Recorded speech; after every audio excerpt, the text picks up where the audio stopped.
Definitely ബ്രേവിൻ്റെ കാരണമാണ് ഇതിൽ മൊത്തവും ഈ ഒരു വൈറൽ സെൻസേഷൻ ആവുക എന്ന് പറയുന്ന പോർഷൻ അത് completely credits to brave India. ഞാൻ ഒട്ടും എക്സ്പെക്ട് ചെയ്തതേ അല്ല. ഭാരത് कोई भूमि का टुकड़ा नहीं है, वो एक जीता जागता राष्ट्र पुरुष है. ये वंदन की धरती है, अभिनंदन की धरती है. ये अर्पण की भूमि है, ये तर्पण की भूमि है. हम जिएंगे तो इस भारत के लिए और मरेंगे तो इस भारत के लिए. और मरने के बाद भी गंगा में बहती हुई हमारी अस्थियों को कोई कान लगा कर सुनेगा तो एक ही आवाज आएगी, भारत माता की जय. ഭാരതം കണ്ട ഏറ്റവും മികച്ച പാർലമെൻറ്റേറിയന്മാരിലൊരാൾ നമ്മുടെ മുൻ പ്രധാനമന്ത്രി ശ്രീ അടൽ ബിഹാരി വാജ്പേയി. അദ്ദേഹത്തിൻ്റെ രാഷ്ട്രപ്രേമം തുളുമ്പുന്ന ആ കവിത രാജ്യത്ത് മുഴുവൻ എത്തിച്ച ആ പെൺകുട്ടിയാണ് ഇന്ന് ബ്രേവ് ഇന്ത്യക്കൊപ്പമുള്ളത്, ശ്രേയ സുരേഷ്.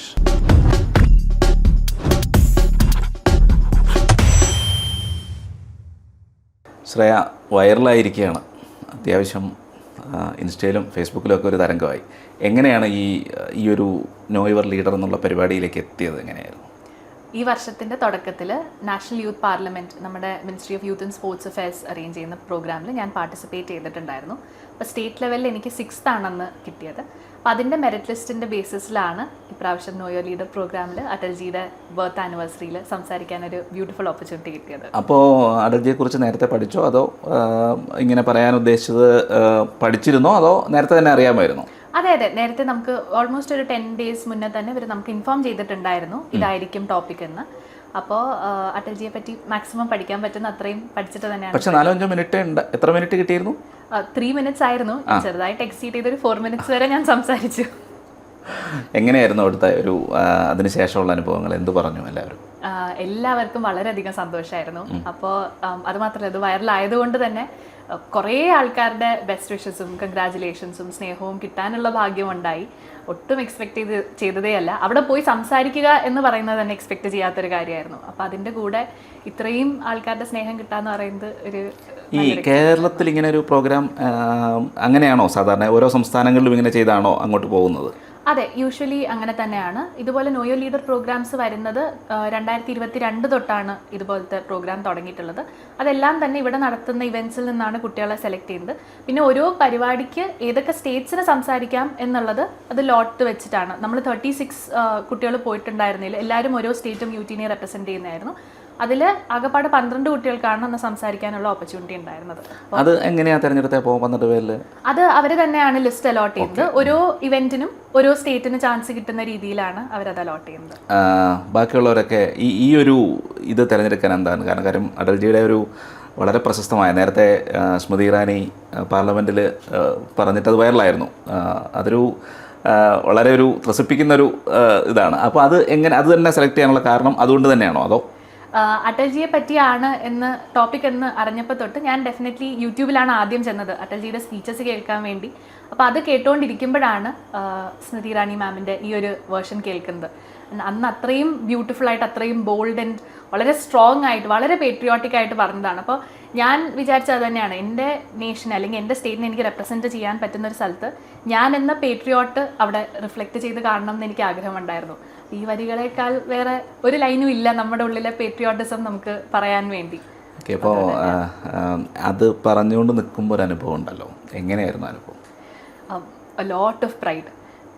അതും പാർലമെൻറ്റിൽ തന്നെ വാജ്പേയിജിയെ പോലത്തെ ആൾക്കാർ പ്രസംഗിച്ചിട്ടുള്ള അതേ ഹാളിൽ നിന്ന് അത് പറയാൻ പറ്റുക. അവിടെ കയറി ചെന്നപ്പോൾ തന്നെ അതാണ് ഞാൻ ആലോചിച്ചത്.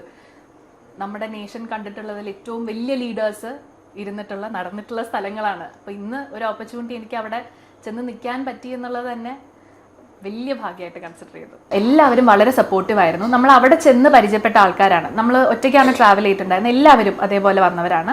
പല സ്ഥലങ്ങളിൽ നിന്ന്, പല കൾച്ചേഴ്സ് ആയിരുന്നു, പല അപ്ബ്രിങ്ങിങ് ആണ്. എന്നാലും അവിടെ എത്തിയപ്പോൾ 3 ദിവസം കൊണ്ട് ഒരു ചെറിയൊരു ഫാമിലി ആയിട്ട് മാറി. ഒരു മിനി ഇന്ത്യ, ഒരു ഫാമിലി ആയിട്ട് മാറി. 3 ദിവസം ഉണ്ടായിരുന്നു? അതെ, 3 ദിവസം ഉണ്ടായിരുന്നു. 24th എത്തിയത്. 25th 26th എല്ലാവരും റിട്ടേൺ ചെയ്തത്. അപ്പോൾ ആ 3 ദിവസം കൊണ്ട് നമ്മളെല്ലാവരും. 3 ദിവസം എന്ത് പ്രോഗ്രാമാണ്? അപ്പോൾ പ്രോഗ്രാം 25th മാത്രമായിരുന്നു ഉണ്ടായിരുന്നത്. അതിന് മുന്നേ നമ്മൾ ഡൽഹിയൊക്കെ ഒന്ന് കറങ്ങി കാണാനുള്ള അവസരം കിട്ടിയിരുന്നു. വരുന്ന വഴിയിൽ 2 ഫ്ലക്സ് ഒക്കെ കണ്ടിരുന്നു. എങ്ങനെ ഇതൊക്കെ നടന്നു? ഈ ബ്രേവ് ഇന്ത്യയുടെ വൈറൽ വീഡിയോ ഉണ്ടായിരുന്നോ? അതെ, ഡെഫിനറ്റ്ലി ബ്രേവ് ഇന്ത്യ കാരണമാണ്. ഇതിൽ മൊത്തവും ഈ ഒരു വൈറൽ സെൻസേഷൻ ആവുക എന്ന് പറയുന്ന പോർഷൻ അത് completely credits to brave India. ഞാൻ ഒട്ടും എക്സ്പെക്റ്റ് ചെയ്തതേ അല്ല. അതിനുശേഷം ഇഷ്ടം പോലെ ആൾക്കാരുടെ എന്താ പറയുക, ഞാൻ നേരത്തെ പറഞ്ഞ വെൽ വിഷസ് വന്നു. ഏറ്റവും അധികം എനിക്കിതിൽ സന്തോഷമായ ഒരു കാര്യം എന്ന് വെച്ചാൽ എൻ്റെ സ്കൂളിൽ പഠിപ്പിച്ച കുറേ ടീച്ചേഴ്സ് അവരിലോട്ടൊക്കെ ഈ വീഡിയോ അവർ കണ്ടപ്പോൾ അവർക്ക് വളരെ സന്തോഷമായി, അവരെ പ്രൗഡാക്കാൻ പറ്റി എന്നുള്ളത്. കാരണം ഞാൻ ഈ ഡിബേറ്റിങ്ങും പബ്ലിക് സ്പീക്കിങ്ങും അതുപോലെ ഇതുപോലത്തെ കോമ്പറ്റീഷൻസിൽ പാർട്ടിസിപ്പേറ്റ് ചെയ്യുക എന്ന് പറയുന്ന ആ ഒരു സ്പിരിറ്റ് എനിക്ക് കിട്ടുന്നത് അതെൻ്റെ ടീച്ചേഴ്സ് കാരണം തന്നെയാണ്. ടീച്ചേഴ്സും ഡെഫിനറ്റ്ലി എൻ്റെ പേരൻസും വളരെ സപ്പോർട്ടീവ് ആയിരുന്നു ആ കാര്യത്തിൽ. അപ്പോൾ ടീച്ചേഴ്സിൻ്റെ ഒരു അവർക്ക് എന്താ ഒരു റിട്ടേൺ ആയിട്ട് അവർ ചെയ്തൊന്നിനും നമുക്ക് റിട്ടേൺ കൊടുക്കാൻ പറ്റില്ല, എന്നാലും ഒരു ചെറിയൊരു ഗിഫ്റ്റ് പോലെ എന്ന രീതിയിൽ ഒരു ഗ്രാറ്റിറ്റ്യൂഡ് ആയിരുന്നത്. ഡൽഹിയിൽ പോയപ്പോൾ ഈ പുതിയ പാർലമെൻറ്റ് മന്ദിരം കാണാനൊക്കെ ഉള്ളൊരു ഇതുണ്ടായി അല്ലേ? അതെ അതെ. എങ്ങനെയുണ്ടായിരുന്നു ആ ഒരു അനുഭവം? അവർ നമുക്ക് ആദ്യത്തെ പരിപാടിയുടെ അന്ന് തന്നെ രാവിലെ ആദ്യം നമ്മളെ പുതിയ പാർലമെൻറ്റും പഴയ പാർലമെൻറ്റ് രണ്ടും ഡീറ്റെയിൽഡ് ആയിട്ട് കൊണ്ട് നടന്ന് നമ്മളെ മൊത്തം കാണിച്ചു. നമുക്ക് ഓരോ നമ്മുടെ ലീഡേഴ്സൊക്കെ എവിടെയാണ് ഇരിക്കുന്നത്, എന്തിനാണ് ഈ സീറ്റ് ഇവിടെ ഉള്ളത്, എത്രയാണ് സീറ്റിംഗ് കപ്പാസിറ്റി, എന്തുകൊണ്ടാണ് ഈ പെർട്ടിക്കുലർ തീം ഉള്ളത്. അപ്പോൾ ഒന്ന് പീകോക്ക് തീമും ഒന്ന് ലോട്ടസ് തീമും ആയിരുന്നു. വളരെ ബ്യൂട്ടിഫുൾ ബിൽഡിങ്സ് ആണ്. ആൻഡ് അഗൈൻ ഞാൻ നേരത്തെ പറഞ്ഞ പോലെ നമ്മുടെ ഇന്നത്തെ ലീഡേഴ്സ് അവർ ഓൺ എ ഡെയിലി ബേസിസ് അവർ പോകുന്ന സ്ഥലം കാണാൻ പറ്റുകയെന്ന് വെച്ചാൽ again that is also a blessing. അതുമാത്രമല്ല അവിടെ ഉണ്ടായിരുന്ന കുറച്ച് മ്യൂസിയം പോലത്തെ ഏരിയാസ് ഉണ്ട്, അതും നമ്മളെ കൊണ്ടുപോയി കാണിച്ചിട്ടുണ്ടായിരുന്നു. അപ്പോൾ അത് ഒരു once in a lifetime experience ആയിരുന്നു. ഈ വാജ്പേയിജിയെക്കുറിച്ച് പഠിച്ചല്ലോ, അപ്പോൾ എന്താണ് അദ്ദേഹത്തെക്കുറിച്ച് തോന്നുന്നത്? അതായത് അദ്ദേഹത്തിൻ്റെ ഒന്ന് ഒരു പോയറ്റിക് അങ്ങനെ ഒരു പ്രധാനമന്ത്രിയായിരുന്നു, പിന്നെ അദ്ദേഹം ഒരു മികച്ച സ്റ്റേറ്റ്സ്മാൻ, അതായത് ഭാരതം കണ്ട ഏറ്റവും മികച്ച സ്റ്റേറ്റ്സ്മാൻമാരിൽ ഒരാളാണ്. അപ്പോൾ എന്ത് തോന്നുന്നു അദ്ദേഹത്തെ പറ്റി പഠിച്ചപ്പോൾ? ഞാൻ അടൽജിയെ പറ്റി ഇതിനു മുന്നേ കേട്ടിട്ടുണ്ട്, വായിച്ചിട്ടുണ്ട്. പക്ഷേ ഇത്രയും ഇൻ ഡെപ്ത് അറിയാൻ പറ്റുന്നത് ഇത് അതിനൊരു ഓപ്പർച്യൂണിറ്റി ആയെന്ന് തന്നെ പറയണം. അപ്പോൾ അടൽജിയെ പറ്റി ആയിരുന്നു എന്ന് അറിഞ്ഞപ്പോൾ ഞാൻ വായിച്ചു തുടങ്ങി. And that is when I realised നമ്മൾ കാണുന്ന എത്ര പോളിസീസ്, നമ്മൾ കാണുന്ന എത്ര നമ്മുടെ ഇന്നത്തെ ഗവൺമെൻറ്റിൻ്റെയും പല വർഷങ്ങളായിട്ടുള്ള ഗവൺമെൻറ് പല യുണീക്കായിട്ടുള്ള പോളിസീസിൻ്റെയും ഫൗണ്ടേഷൻ എന്ന് പറയുന്നത്, അതിൻ്റെ വിഷൻ എന്ന് പറയുന്നത് അടൽജി ഉണ്ടായിരുന്ന സമയത്ത് ഉണ്ടായിരുന്നതായിരുന്നു. അപ്പോൾ അടൽജി എന്ന് പറയുന്ന ലീഡർ ഞാനൊക്കെ ജനിക്കുന്നതിനും കുറേ വർഷങ്ങൾ മുന്നേ ഉള്ള ആളാണ്. അപ്പോൾ അങ്ങനത്തെ ഒരു ലീഡർ എത്ര പുള്ളിക്കാരൻ നമ്മുടെ ഒരു നോർമൽ മാസസിന് വേണ്ടി ആക്സസിബിൾ ആയിരുന്നു, എന്നാൽ വളരെ സ്ട്രോങ് ഒരു സ്റ്റേറ്റ്സ്മാൻ ആയിരുന്നു. ഞാൻ എൻ്റെ സ്പീച്ചിലും പറഞ്ഞൊരു കാര്യമാണ്, പോഖ്റാൻ സമയത്ത് നമുക്ക് സയൻറ്റിഫിക് പ്രോഗ്രസ് നമുക്ക് വേണം, ആ ന്യൂക്ലിയർ പവർ എന്ന് പറയുന്നത് നമുക്ക് അത്യാവശ്യമാണ്. ആൻഡ് ഇന്നത്തെ ജിയോ പൊളിറ്റിക്സിൽ നമുക്കറിയാം അത് എത്ര വലിയൊരു ബ്ലെസ്സിങ് ആയിരുന്നു അന്നത്തെ അങ്ങനത്തെ ഒരു ഡിസിഷൻ എടുക്കാൻ വേണ്ടിയുള്ള ആ ഗട്ട്സ് എന്ന് പറയുന്നത്. അപ്പം അതുപോലെ തന്നെ ഈവൻ കാർഗിൽ യുദ്ധ സമയത്താണെങ്കിലും യുദ്ധം ചെയ്യേണ്ടടുത്ത് നമ്മൾ യുദ്ധം ചെയ്യും, എന്നാൽ ഡൽഹി ലാഹോർ ബസ് സർവീസിൻ്റെ ആ ഒരു മെഷർ അല്ലെങ്കിൽ ആ ഒരു ഇതിലൂടെ നമ്മൾ ഫ്രണ്ട്ഷിപ്പും നമുക്ക് ആവശ്യമുണ്ട്. അപ്പോൾ സ്ട്രാറ്റജിക്കലി ഡിപ്ലോമസി എന്ത് എന്നുള്ളത് അടൽജിയുടെ സമയത്ത് നമ്മൾ കണ്ടു. അതായത് സമാധാനത്തിന് നമ്മൾ തയ്യാറാണ്, പക്ഷേ യുദ്ധത്തിന് വരികയാണെങ്കിൽ നമ്മൾ യുദ്ധം ചെയ്യും. അതെ. ഈ അടൽ ബിഹാരി വാജ്പേയിയായിട്ട് ബന്ധപ്പെട്ട് ഈ ഒരു അദ്ദേഹത്തിൻ്റെ കവിതകൾ എന്തെങ്കിലും വായിച്ചിരുന്നോ? അതെ, അതിലൊരു കവിത ഞാൻ ഏറ്റവും എൻഡിൽ ഞാൻ പറഞ്ഞിട്ടുണ്ട്, ഭാരത് കൊയ് ഭൂമി കാ ടുക്ഡ നഹി ഹൈ എന്ന് പറയുന്നൊരു പോർഷൻ. പുള്ളിക്കാരൻ്റെ കവിതകൾ വായിച്ചതിൽ നിന്നും നമുക്ക് തോന്നിയിട്ടുള്ളത് വളരെ പാഷനേറ്റ് ആയിട്ടുള്ള, അപ്പോൾ നമ്മൾ വിചാരിക്കും എങ്ങനെയാണ് ഒരു ലീഡറിന് ഇത്രയും പാഷനേറ്റ് ആവുക, എന്നാൽ ഇത്രയും വളരെ റാഷണലായിട്ട് വളരെ ലോജിക്കലായിട്ട് ഡീൽ ചെയ്യേണ്ട ഒരു ഏരിയ ആണ് പൊളിറ്റിക്സും നേഷൻ ബിൽഡിംഗ് എന്നും പറയുന്നത്. അപ്പോൾ അത് രണ്ടും ബാലൻസ് ചെയ്യുക എന്ന് പറയുന്നത് ഒരു വൺസിന് എന്താ പറയുക ഒരു എറയിലൊക്കെ ഒരു പ്രാവശ്യം വരുന്ന ടൈപ്പ് ഓഫ് ഒരു വ്യക്തിത്വമാണ് അടൽജി എന്ന് പറയുന്നത്.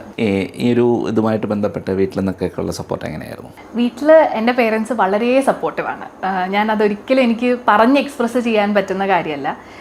ഞാൻ ഇന്ന് എന്തൊക്കെ ചെയ്തിട്ടുണ്ടോ അതിനെല്ലാം ക്രെഡിറ്റ് എൻ്റെ അച്ഛനും അമ്മയ്ക്കും തന്നെയാണ്. കാരണം എന്ത് പരിപാടിക്കും പോകണം, പോയേ പറ്റൂ. അതിൽ പല പരിപാടിക്ക് പോയി തോറ്റിട്ടുണ്ട്, ഒരിടത്ത് റെക്കഗ്നിഷൻ കിട്ടാതെ തിരിച്ചു വന്നിട്ടുണ്ട്. പക്ഷെ അതൊന്നും പ്രശ്നമില്ല, ഇനിയും പോകണ്ടെന്ന് പറഞ്ഞാലാണ് വീട്ടിൽ വഴക്ക് കിട്ടുക. അതെന്തിനാ അങ്ങനെ പറഞ്ഞു, അങ്ങനെയല്ല, നീ ഒന്നും പ്രൈസ് ഒന്നും വാങ്ങണ്ട, പോയിട്ട് തിരിച്ചു വായോ. അപ്പോൾ എനിക്ക് പഠിക്കാനുള്ളതാണെങ്കിലും വായിക്കാനുള്ളതാണെങ്കിലും ഇന്ന് കിട്ടിയിട്ടുള്ള എല്ലാ അറിവിനും ബാക്ക് ബോൺ എന്ന് പറയുന്നതും ആ ധൈര്യവും ആ കോൺഫിഡൻസും എല്ലാവരും സ്പീച്ച് കണ്ടപ്പോൾ പറഞ്ഞാൽ വളരെ കോൺഫിഡൻ്റ്ലി പ്രസൻറ്റ് ചെയ്യാൻ പറ്റിയെന്ന്. അപ്പോൾ നാലാളുടെ മുന്നിൽ ഒരു പേടിയില്ലാതെ നിൽക്കുക എന്ന് പറയുന്നത് അതെൻ്റെ അച്ഛനും അമ്മയും തന്ന ധൈര്യവും. ഈ ഭാഷ ഹിന്ദിയും ഇംഗ്ലീഷും ഒപ്പം പുറത്തായിരുന്നു പഠിച്ചത്, പക്ഷേ മലയാളവും നന്നായിട്ട് സംസാരിക്കുന്നുണ്ട്. എങ്ങനെ? വീട്ടിൽ എന്തായാലും മലയാളം തന്നെയാണ്. എൻ്റെ മലയാളം അത്ര നല്ലതാണെന്ന് ഞാൻ അവകാശപ്പെടില്ല, ഇനിയും ഇമ്പ്രൂവ്മെൻറ്റിന് വേണ്ടി കുറേ സ്പേസ് ഉണ്ട്. ഇംഗ്ലീഷ് എന്ന് പറയുന്നത് ഡെഫിനറ്റ്ലി ഞാൻ ദുബായിലാണ് പഠിച്ചത്. അപ്പോൾ അവിടുത്തെ ഒരു ലേണിംഗ് അറ്റ്മോസ്ഫിയറിൻ്റെ തന്നെ ഒരു എഫക്റ്റാണ്. അത് മാത്രമല്ല ഞാൻ ഇഷ്ടംപോലെ വായിക്കും. എൻ്റെ ഏറ്റവും വലിയ ഹോബി എന്ന് പറയുന്നത് വായനയാണ്. ഒരു ബുക്ക് കിട്ടിയാൽ അത് തീർക്കാതെ എനിക്ക് സമാധാനം സ്വസ്ഥത ഉണ്ടാവാറില്ല.